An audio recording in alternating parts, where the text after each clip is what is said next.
Alors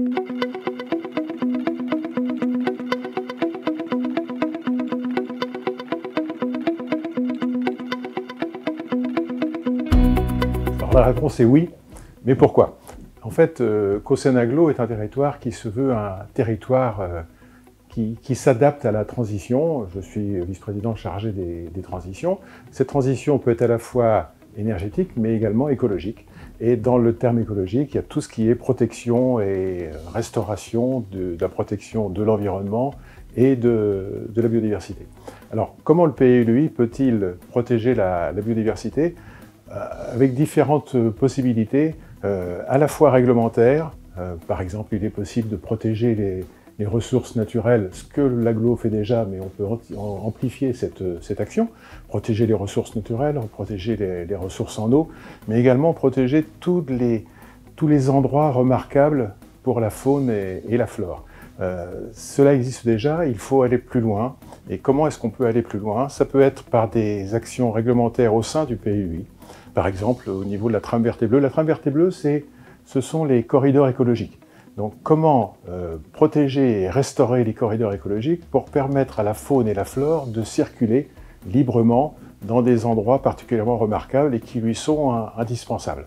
Donc ces corridors existent, il faut les amplifier et les faire connecter entre eux.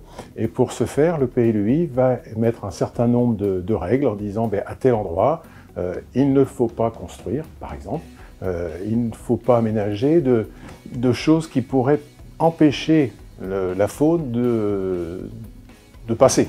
On ne dit pas qu'il ne faut pas construire dans les corridors écologiques, mais dans ces corridors, il faut permettre le passage des animaux. Parce que ce sont des corridors qui ont été répertoriés comme étant importants pour la faune et la flore. Donc le PLUI dira à tel endroit, il faut à tout prix soit protéger, soit restaurer le corridor écologique. C'est ce que l'on appelle la trame verte et bleue. Et il y a une autre possibilité importante au sein du PLUI, au niveau de la constructibilité. Il faut à tout prix protéger les espaces naturels remarquables, empêcher que des constructions s'y fassent, et ça, le PLUI le fera. C'est important pour notre avenir, pour l'avenir de la planète, mais c'est aussi important pour l'attractivité de notre territoire. Il est plus agréable de travailler, de vivre dans un endroit protégé et joli, où la biodiversité est préservée, que dans un endroit trop minéralisé. Donc c'est un engagement que l'aglo a pris, ça figure dans son projet de territoire, et donc le PLUI n'en sera que la conséquence réglementaire. Donc j'ai grand espoir sur le PLUI pour nous permettre de préserver, mais également reconquérir la biodiversité. Le territoire de l'agglomération est confronté à différents types de risques. Le ruissellement, les risques d'effondrement liés aux cavités, la présence de falaises, le risque technologique. Et donc il est important pour l'agglomération de connaître ces risques afin de se prémunir de leurs effets. Le rôle du PLUI, c'est d'intégrer ces risques afin de permettre le développement du bâti existant et limiter l'atteinte aux biens et aux personnes en proscrivant de nouvelles constructions sur les territoires impactés par des risques naturels et technologiques. Le PLUI permet de préserver l'identité et le cadre de vie à l'échelle du territoire, mais notamment dans les communes rurales.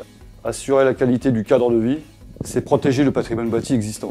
C'est concevoir des formes urbaines innovantes plus économes en foncier et composer en respectant l'identité du territoire, en prescrivant systématiquement les surfaces consacrées aux espaces verts. C'est aussi réfléchir sur la place du végétal dans le paysage rural et urbain, en intégrant la végétation dans les constructions nouvelles, afin de limiter les ruissellements et l'érosion des sols. Le PLUI est un outil au service des habitants. Il est important de s'y intéresser.